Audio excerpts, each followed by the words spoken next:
Bonjour à tous, merci d'être avec nous. Vous pensez bien qu'on n'allait pas résister à la tentation et au plaisir de vous proposer un débriefing Le Mans, bien évidemment, vu l'importance et le scénario même de cette 85e édition qu'on a tous regardé. En tout cas, moi, je me suis régalé. Et puis Jean-Luc Roy, je n'en doute pas, ça a été la même chose. Salut Jean-Luc. Bonjour LFB, bonjour à tous. Voilà, nous avons été sur place, nous sommes intervenus sur RMC aussi pour commenter cette course. Et puis, évidemment, nous avons notre œil d'expert que vous voudrez bien accepter nos petits commentaires sur cette édition. On me l'a demandé, au Mans, Oui. Beaucoup de personnes me l'ont demandé. M'ont dit, vous allez faire un débriefing. Oui, vous inquiétez pas. Bon, eh bien voilà. Alors écoute, à la fin, c'est Porsche qui gagne. Eh ben oui. Hein, c'est une maxime qui se vérifie une nouvelle fois. C'est comme la Coupe du Monde de foot, Oui. à la fin c'est les Allemands, et là à la fin c'est les Allemands. C'est sûr, quand tu vois depuis les années 2000 entre Audi et Porsche, oui, c'est souvent les Allemands qui gagnent. Sauf qu'on pensait que peut-être cette année, c'est Toyota qui enfin allait vaincre la malédiction. Le terme a été employé tout au long du week-end, mais c'est vrai que j'en vois pas beaucoup d'autres à employer. Bon, alors qu'est-ce qui te vient un petit peu à l'esprit? Par quoi veux-tu commencer? La victoire de Porsche ou la défaite de Toyota après tout? Honneur au vainqueur, déjà il n'y a pas de hasard. Moi je pense qu'effectivement Porsche, 19e victoire, la première en 1970, il faut le rappeler. Donc cette marque qui est vraiment couronnée de lauriers de toutes les manières, à toutes les époques. Et même là où on pense que la partie est perdue, on les sent dès les premiers essais, dès les essais préliminaires. Ils sont dominés en performance. On se dit, Toyota a fait l'effort de mettre, on va parler de Toyota après, de mettre 3 voitures, ils n'en ont que 2. Ils sont un peu en retrait. On sent peut-être la course d'attente. Et puis on a bien compris dès le départ qu'il y avait le lièvre Toyota et que Porsche se devait, ce qui a été le cas d'ailleurs, d'envoyer quelqu'un pour aller chercher le lièvre. Donc on se dit, bon, ça y est, là, ça va être une question de temps, mais logiquement, déjà, numériquement, Porsche n'a pas sa chance. Et puis, les aléas... Alors, elle a d'autant moins sa chance que la 2 est tout de suite, enfin très vite, 1 heure au stand. Ouais. Si on leur avait dit qu'ils allaient gagner 15 heures plus tard. Je pense qu'ils ne l'auraient pas cru eux-mêmes. Maintenant, c'est la preuve aussi, et c'est vrai toujours comme dans la vie, que rien n'est jamais perdu, qu'il faut se battre jusqu'au bout, jusqu'au dernier moment. Et là, je crois que là, effectivement, il faut rendre hommage à l'exploit, encore une fois, de l'équipage. 2 avaient déjà gagné, 1 n'avait jamais gagné. Donc c'est formidable. Je crois que là, c'est beaucoup d'émotions. Et puis un effort, on voyait d'ailleurs l'émotion de Bernard à l'arrivée. De Bernard à l'arrivée, qui était, on voyait qu'il avait des larmes dans les yeux. Il a vraiment tout donné, quoi. Il était même un peu ahuri de ce qui lui arrivait. Et on a eu donc un dépassement pour la tête de course à un peu plus d'1 heure de l'arrivée. Évidemment, on va reparler de ces P2 et de cet équipage du Jackie Chan Racing qui est pas passé loin de l'exploit finalement. Mécaniquement et chronologiquement, on avait compris qu'à ce rythme-là, hormis incident ou accident, parce que malheureusement on l'a vu avec Nicolas Pierre et la 3e Toyota, un accrochage est toujours possible ou un incident non prévu ou des débris. Il y en avait beaucoup à la fin de la course. C'est quand même une course très longue. Donc, non, là, effectivement, Porsche a gagné. Porsche le mérite. Voilà, Porsche, chapeau. Moi, j'espère qu'ils vont rester, parce que tu sais, les bruits qui courent, c'est que là, ils ont fait le hat-trick, effectivement. 19 victoires. Oui, aller chercher une 20e, je sais bien, une 4e de rang, je sais bien. Je crois que la décision n'appartient même pas aux gens qui étaient sur le circuit. C'est en haut lieu. Moi, j'espère qu'ils vont rester. Vont-ils le faire après un tel triomphe, un tel succès inattendu, autant d'émotions? On verra. Bon, en tout cas, ils ont eu chaud quand même, parce qu'entre 1 heure au stand, dès le samedi après-midi, et un abandon le dimanche, je veux dire, on s'en sort bien quand même. Et quel abandon avec, à ce moment-là, au moins 9 tours ou 13 tours, j'ai là aussi tout se mélange un peu, mais au moins 9 tours d'avance, ils étaient dans un boulevard. Et c'est pas évident non plus de rester en piste comme ça, quasi le coude à la portière, soyons honnêtes. Donc rester concentré, ne pas commettre d'erreur. Et puis là, on voit cette voiture s'arrêter, repartir un peu, puis s'arrêter définitivement. Et on voit toute la désillusion, enfin tout l'effondrement, alors que c'était promis, c'était vraiment pour eux. Et ça veut dire qu'au Mans, tout peut arriver, mais jusqu'au bout, on le savait depuis l'an dernier, mais là, donc voilà, finalement, les plus forts triomphent. Voilà. Alors, les plus forts triomphent et les Japonais échouent une nouvelle fois, Toyota. Alors, il y a eu 1 heure, on va dire, absolument incroyable. Incroyable. De minuit 40 à 1h30, allez, on va dire ça. Les 2 abandons coup sur coup de la 7 et de la 9. Écoute, moi, je sais pas comment tu as vécu ça, parce que, en plus, ces tours au ralenti en essayant d'aller jusqu'au bout, c'était une agonie en direct. Les 2 morts de mécanique en direct, c'était horrible. Exactement. Jusqu'à minuit, on se disait, bon, là, c'est pour eux, quoi. Ça y est, là, c'est clair. Une des Porsche très attardées, les autres plus performantes. On se dit, bon, ça y est, cette fois, ça va le faire, quoi. Maintenant, faut sortir de la nuit, mais on va gérer, parce qu'on n'a même pas besoin d'attaquer. Et puis surtout, même la 3e Toyota, dont dès le début, on avait compris que c'était vraiment la rechange. Et j'allais dire, c'est idiot de refaire la course comme ça, mais si elle avait simplement été au bout, elle aurait gagné, parce que jamais la Porsche n'aurait pu reprendre cet avantage déterminant des 50-55 minutes passées au stand. Donc voilà, donc là non, il a fallu en plus que ce soit un accrochage pour celle-là de Nico Lapierre, qui est un des pilotes les plus réguliers, les plus brillants, c'est bien la preuve là aussi que, oui, moi je parle de malédiction. Oui. Et Kobayashi qui n'arrive pas à redémarrer au drapeau vert, t'as vu, et qui fait tout son tour en essayant de sauver la bête et qui n'y arrive pas, qui sort de sa voiture. Écoute, moi je vais entonner, tu me vois venir, hein. C'est très beau l'hybride. Hein. Ah, alors, bon, tu débordes déjà du sujet, mais tu as raison. Vas-y, juste, je dis que c'est tellement complexe qu'encore une fois, et on l'a vu l'an dernier également, c'est tellement complexe que je me demande si quelqu'un maîtrise tout ça complètement. Eh ben moi, je crois que j'ai lu, là, juste avant qu'on fasse cet entretien, Jean-Luc, une déclaration du président Toyota. Bah, c'est ce qu'il sous-entend, je te le dis. On verra si c'est repris, mais c'est ce qu'il dit. Il dit pour l'hybride pour 24 heures, c'est peut-être pas complètement maîtrisé. Pour être clair, moi j'ai infiniment de respect pour la CO, bien sûr, pour Pierre Fillon, pour Gérard Neveu, pour tout le monde. Je sais que c'est très compliqué de mettre en place des règlements. Je sais que celui de 2020 qui a été annoncé, j'étais à la conférence de presse vendredi matin, par justement les instances de la CO pour 2020, moi il y a des choses qui me paraissent déjà aberrantes. Et j'ai déjà eu quelques constructeurs, dont un Français, si tu vois ce que je veux dire, qui m'en a parlé. Alors je fais ça de manière non autorisée. Eh bien, c'est pas assez, toutes les décisions qui ont été prises, c'est pas suffisant pour les attirer, et surtout, le kilomètre à parcourir en mode électrique après chaque relais qu'on veut imposer, c'est une hérésie, je le dis carrément. Et oui, parce que ça va engendrer des dépenses colossales, et que les petites économies envisagées au plan aérodynamique, en limitant les études en soufflerie, et également les essais en les groupant, ne vont même pas compenser ce que ce kilomètre électrique va coûter. Voilà, donc je le dis, ça c'est une aberration. Et puis tu sais ce que je pense des voitures électriques. Hein. Moi, au Mans, quand tu les entends accélérer, sortir des tribunes, ben, c'est formidable d'entendre rugir ces moteurs, c'est le cas de le dire. Si on en vient de la Formule 1, on sait ce qu'il advient de la Formule 1. Maintenant, on dit, j'utilise les bons mots, on est là, on est entre nous, c'était une connerie ce règlement 2014. Voilà, je l'avais dit à l'orée de la saison, je le redis et je triomphe pas. Hein. J'aurais préféré me tromper. C'était une connerie. Maintenant, on dit, ah ben oui, depuis 2014, la Formule 1, c'est en baisse de vitesse. On veut que le Mans soit pareil ?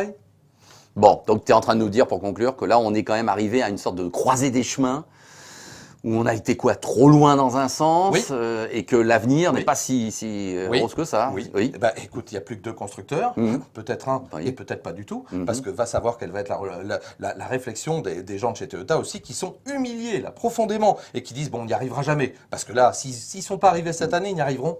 Eux, ils se disent, on n'y arrivera jamais. Est-ce que ça vaut le coup de rester? Alors, le règlement, ça va être une coquille vide. Il n'y aura plus personne en LMP1. Donc là aussi, et puis on voit la performance des LMP2, on voit la bagarre qu'il y a eu en LMP2, on voit que c'est là que ça s'est passé, le vrai sport. Je ne vais pas dire que le reste, mais oui, ça n'a pas été une course par élimination. En LMP2, ça a été une bagarre. Ben oui. Donc, je suis navré de dire que, eh ben oui, il y a eu des très belles années. Ça aussi, c'est le sport automobile ou le sport mécanique. Il y a des années fastes, il y a des années formidables, et on va pas.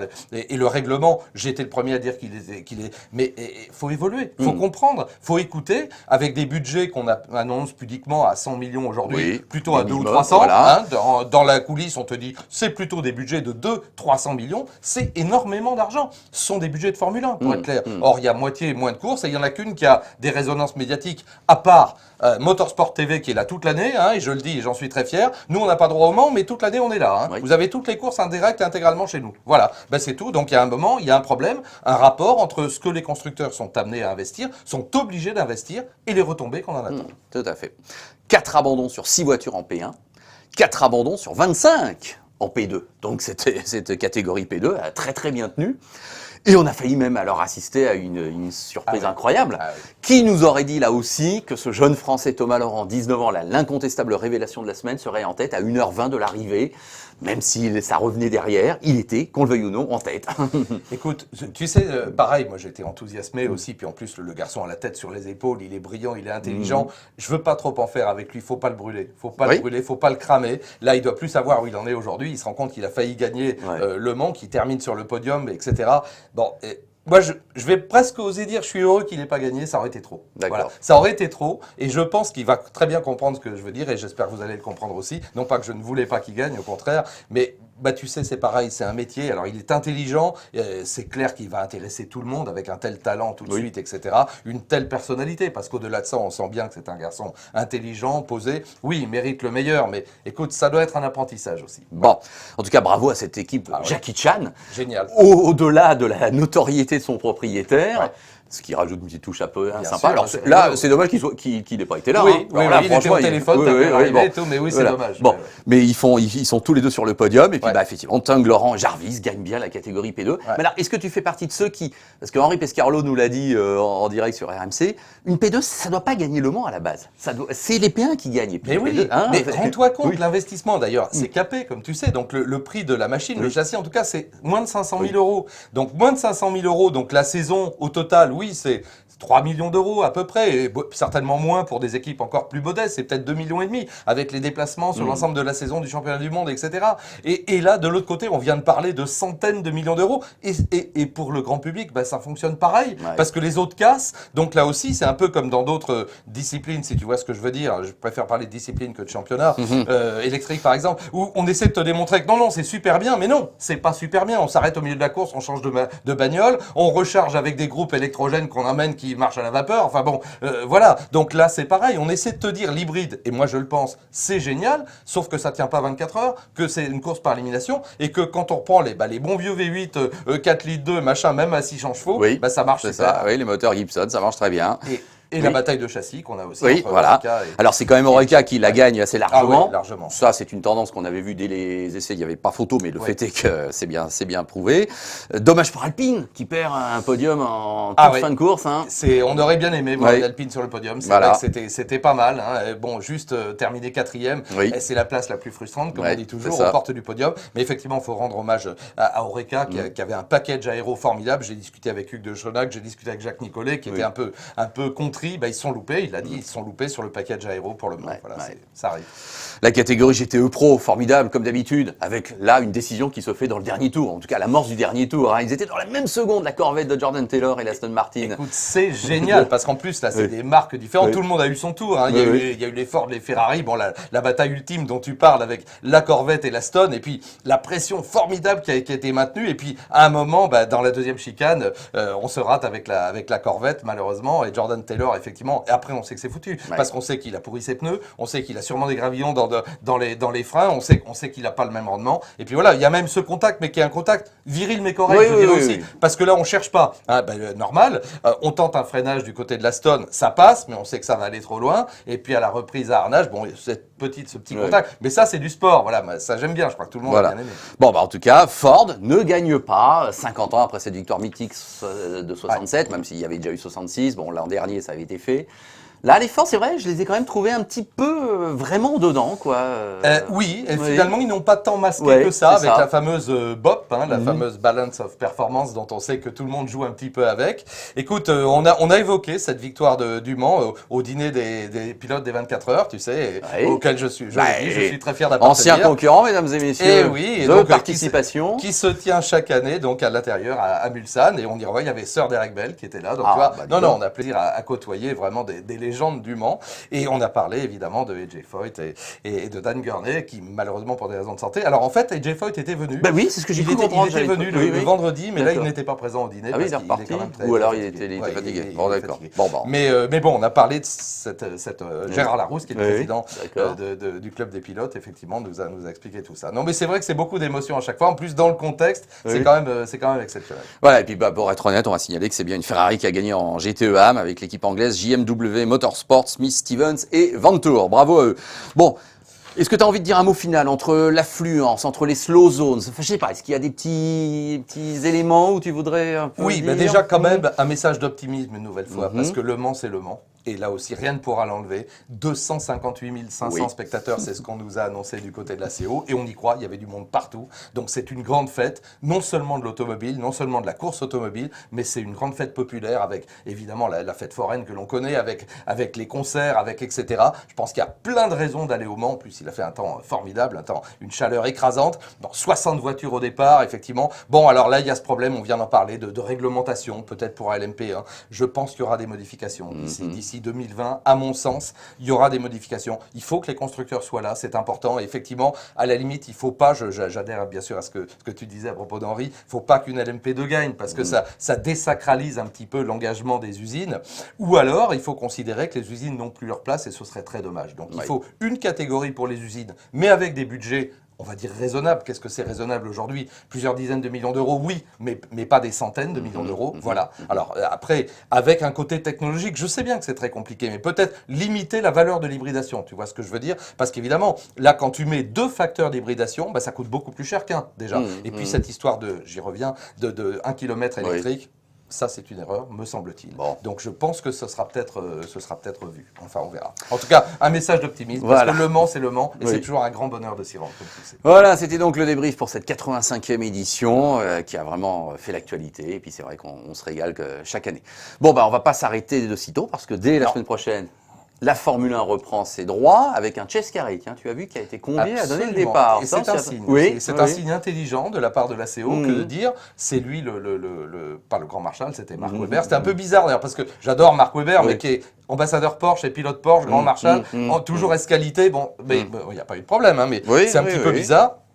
Chase Carey, en revanche, bah oui, là c'est un pas tendu, c'est une main tendue vers la Formule 1. Si ça peut permettre d'harmoniser les championnats, ce que nous souhaitons, et de ne plus mettre de Grand Prix de Formule 1 en face des 24 heures pour que des pilotes de Formule 1 puissent venir rouler, évidemment, comme Nico Hülkenberg l'a fait avec le succès, bah c'est génial. Et protégeons les 500 miles si un JV dans la foulée. Comme ça, on aura les 2 plus belles épreuves du sport automobile qui seront protégées. Mais bon, je sais que le calendrier de Formule 1, c'est quelque chose aussi. Oui, c'est pas simple.